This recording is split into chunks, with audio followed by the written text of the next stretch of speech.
Differential equations.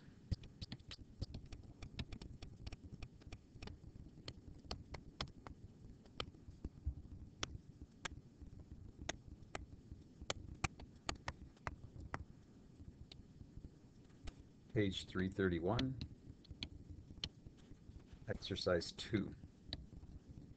The derivative of y with respect to x equals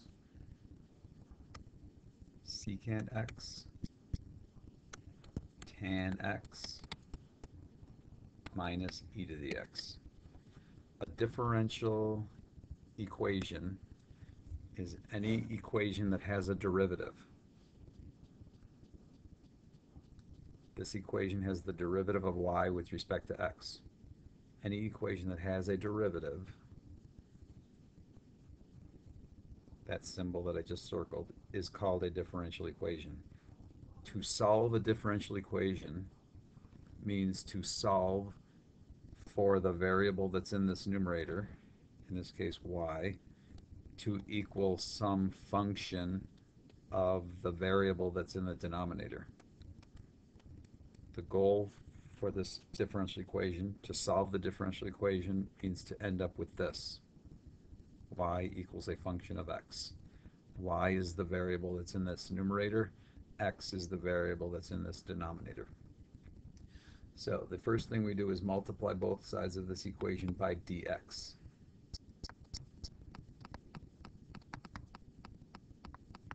So here's the right side of the equation times dx.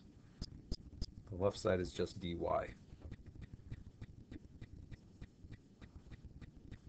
Once we've multiplied both sides by dx, we integrate the left side and we integrate the right side.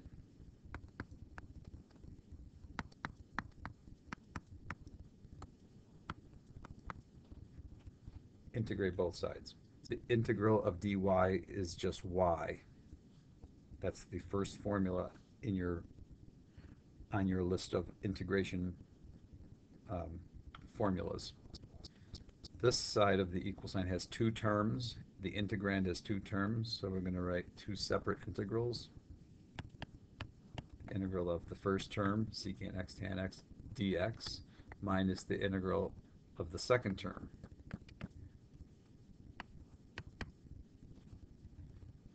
So it's minus the integral of e to the x dx. So the y we bring down, the equals we bring down, the integral of secant x tan x dx, all this right there, is secant x. The minus comes down. The integral of e to the x dx is just e to the x.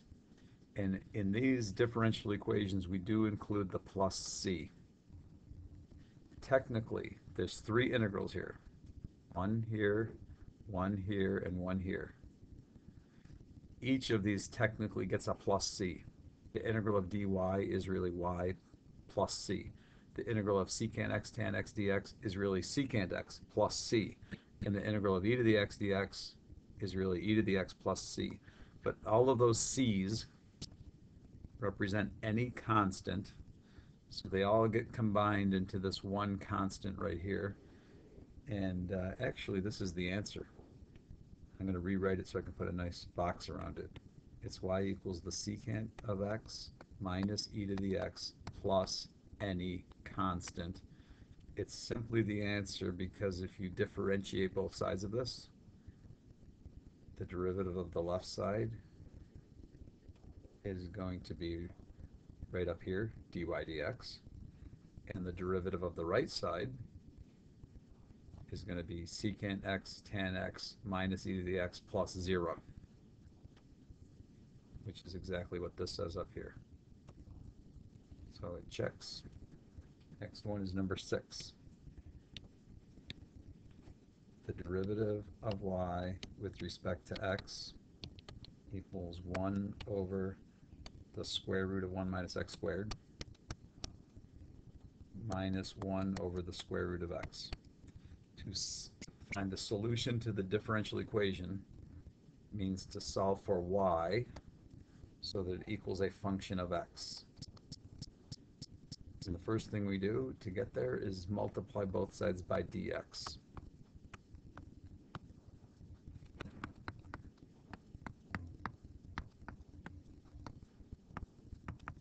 The left side times dx is just dy, and here is the right side times dx. And we are now going to integrate both sides. The integral of the left side equals, since the right side has two terms, I'm going to distribute the integral sign. So the integral of the first term, 1 over the square root of 1 minus x squared, dx, minus the integral of the second term. Each integral gets a dx. Except the one over here, it's a dy. So three integrals. From the first formula, the integral of dy is y plus c. This integral right here is the second last one on your list. The integral of dx over radical 1 minus x squared is the arc sine of x over a, which is just x over 1 in this case, because this right here is a squared. Copy the minus. This integral I'm going to bring down and rewrite 1 over radical x. We're going to rewrite it as x to the negative 1/2. This is algebra. 1 over radical x and x to the negative 1/2 are the same thing.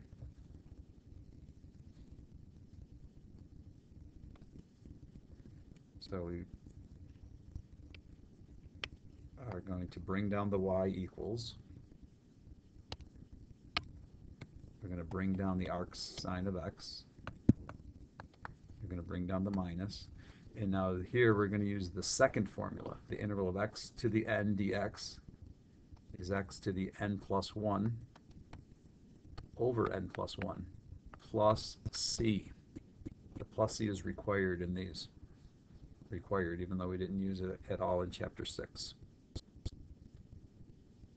There's the final answer, but it would look a little nicer if we wrote it like this. Y equals the arc sine of x minus dividing by 1/2 is the same as multiplying by 2, and x to the 1/2 can be written radical x, and don't forget the plus c. That's it. Y equals arc sine x minus 2 radical x plus c. Next one is number 12. Derivative of y with respect to x equals 2e to the x minus cosine x. And this time there's something called an initial condition. It says y equals 3 when x equals 0. This condition is referred to as an initial condition. It's just a condition. This has to be true for our answer. So the textbook refers to this problem as an initial value problem. It's still a differential equation. To solve the differential equation, we need to solve for y, that's on top, to equal a function of x. And we're going to multiply both sides by dx. 2e to the x minus cosine x times dx is on the right side. dy is on the left side, because we multiplied both sides by dx. Integrate both sides, the integral of the left side. The right side has two terms, so we'll write two separate integrals. The integral of 2e to the x dx. Notice the 2 I wrote to the left of the integral sign, minus the integral of cosine x dx. As usual, every integral gets a dx, except that one's dy. The integral of dy is y. Copy the equals, copy the plus. The 2. Y equals 2. The integral of e to the x dx is just e to the x. Copy the minus. The integral of cos x dx is sine x. And we do write plus c, which is the constant really for all of these integrals. All the integrals have a constant. The integral of dy is really y plus c. That's taken care of over here. Well, in the last two examples, we stopped here. At this time, we are now going to plug in the initial condition. That means where the y is, we're going to put 3, and where the x is, we're putting 0. Because this condition is that y has to equal 3 here when x is 0. Y is 3 when x is 0. From this, we have 3 equals 2 plus c, because e to the 0 is 1, 2 times e to the 0 is 2. The sine of 0 is 0. Subtract 2 from both sides, and you get 1 equals c. The c gets, we put it, the c where it belongs, which is going to be right there. Whatever c is, goes there. What we mean is, instead of saying plus any constant, which is usually how we translate this, in this problem, the constant has to be 1. The answer to exercise 12 is y equals 2 e to the x minus sine x plus 1. The reason it's the right answer, just talk about that for a second.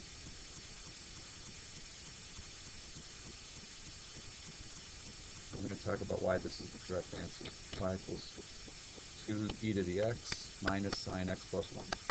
Well, if it's the right answer, then the derivative of y with respect to x should be what's given. To differentiate this, we bring down the 2. The derivative of e to the x is actually e to the x. We bring down the minus. The derivative of sine x is actually cosine x. And the derivative of 1 is 0. And there's a check. This is given. Also, when the following has to be true, when y is 3 and x is 0, this has to be a true statement, and it is, because that says 3 equals 2 minus 0 plus 1. This is true. 3 equals 3. That's why this answer with the red around it is the correct answer. This answer down here. Next one is number 18.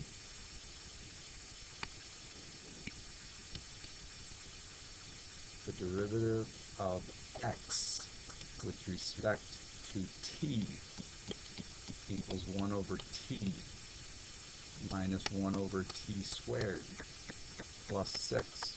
This is a differential equation, but it also has an initial condition. X is 0 when t equals 1. Initial condition. Initial condition. Well, since x is on the top, our answer is going to be x equals a function of t. Let's see that answer looking like that when we're done. First thing we do is get the dt on the other side, so we're going to multiply both sides by dt.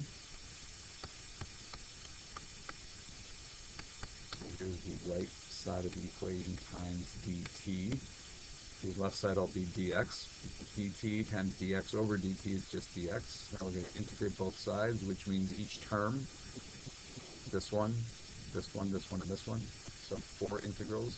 The integral of dx equals the integral of 1 over t dt minus the integral 1 over t squared. I'm going to rewrite that as t to the negative 2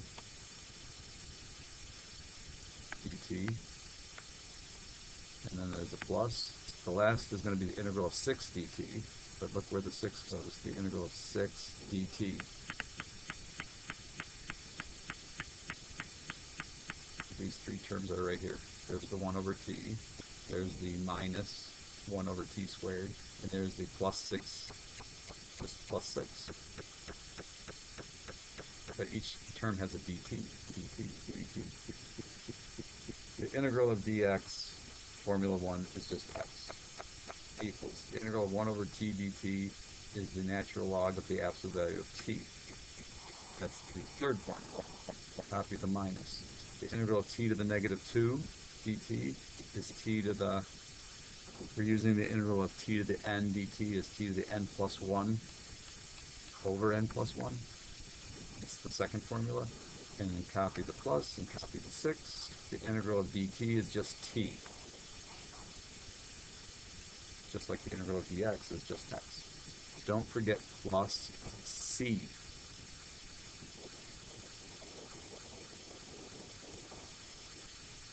So clean this up a little bit. Here's what we have. We're cleaning it up. We're saying x equals the natural log of the absolute value of t. Remember that was the third formula. These two negatives up here and down there become a plus, and t to the negative 1 is 1 over t. From here over, I just copy, plus 6t plus c. And we're going to now plug in the initial condition. We're going to plug in 0 for x, 1 for t. 0 is going to replace x, 1 is going to replace t. 0 replaces x, 1 is replacing t.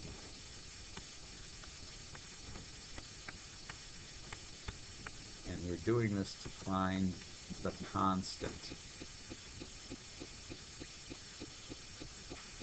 The absolute value of 1 is just 1. But the natural log of 1 is 0. 1 over 1 is 1. 6 times 1 is 6. So we have 0 equals 7 plus c. That means negative 7 equals c. This result, c equals negative 7, tells us to replace c with negative 7. Way up here, when we had this, we had this, that was almost the answer. But instead of saying the answer is all this plus c, meaning any constant, we're going to replace the c with 7. I mean negative 7. So the answer is number 18's answer. X equals natural log of the absolute value of t plus 1 over t plus 6t minus 7. Which is exactly what's here, except the c has to be negative 7 in order for this condition to be satisfied. X has to be 0 when t is 1. X has to be 0 when t is 1. Check that out. Also, the derivative of x with respect to t has to be what's given. I think that's it. Oh, and just notice once again, we started with dx dt. X is on the top, t is on the bottom. The answer is x equals a function of t. You could emphasize that by saying x is a function of t. Natural log of the absolute value of t plus 1 over t plus 6t minus 7. All right, we're going to do a couple more. Number 22. These are a little different. It says the derivative of u with respect to x equals the square root of 2 plus cosine x. The initial condition is u has to equal negative 3 when x is 0. And what's different about these, it says in the directions to use the fundamental theorem, and my answer will contain a definite integral. These are mental math problems. There's not much work to do here. I'm going to just say what the answer is and then explain why it's right. So u, which is our goal, it's the numerator's variable, is the antiderivative of this thing. So I'm going to, instead of the x there, I'm going to put a t. And every integral with something with a t in it has to have a dt.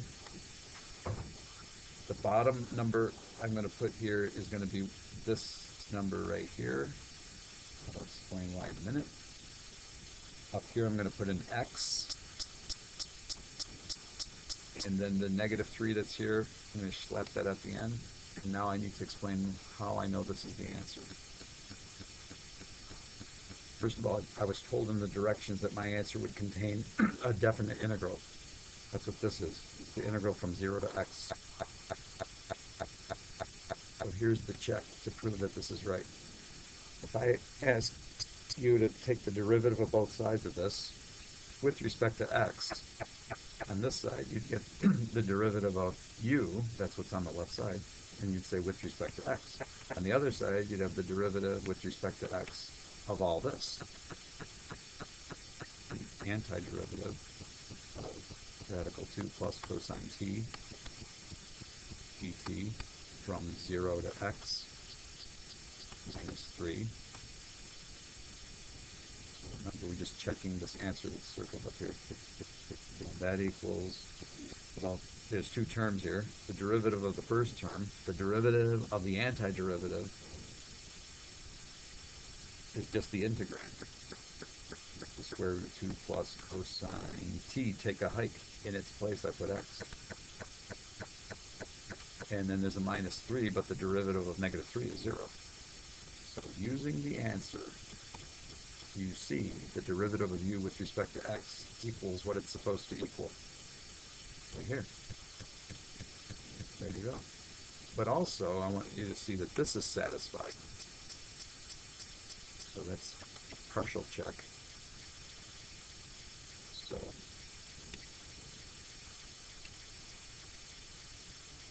take this answer and see what happens if I replace u with negative 3 and x, the only place where there's an x is up here, x with 0, right here.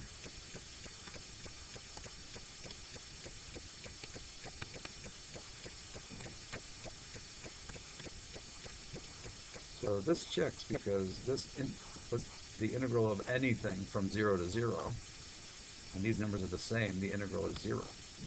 Just bring that down. And negative 3 does equal 0 minus 3. Check.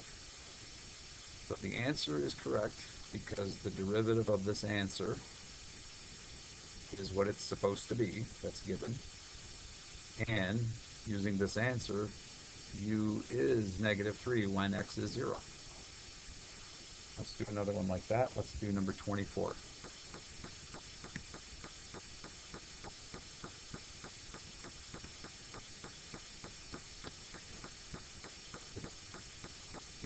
Now it says g prime of s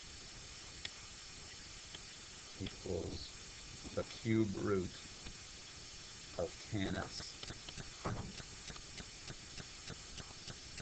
That's given. And so the derivative of g is given.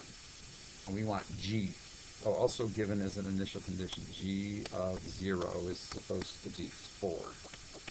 So these are two conditions. Given g prime of s, we're trying to find g of s. And this part of the exercise, it says my answer will contain a definite integral. So g of s will be the integral of this thing, the cube root of, and I'm going to put a t there, dt. And the number in the parentheses here goes on the bottom. And an s is going to go on the top. We'll understand the reason in a minute.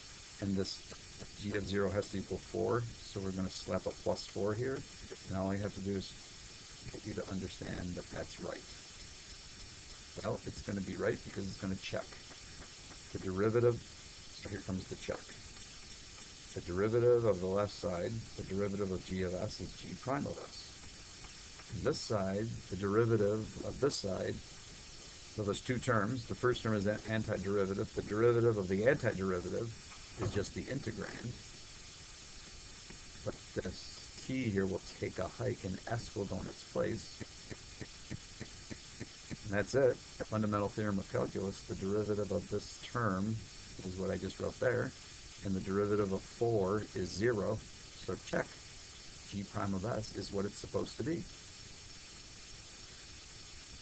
This will also check using the answer here.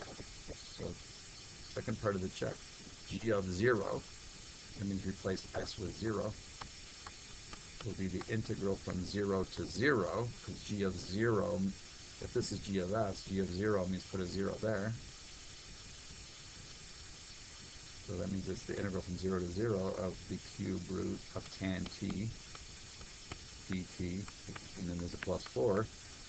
So this is checking that g of 0 is 4, because the integral of anything from 0 to 0 is 0, and you add 4, so g of 0 is 4, which is what it's supposed to be. So there's the answer. And we're done for now.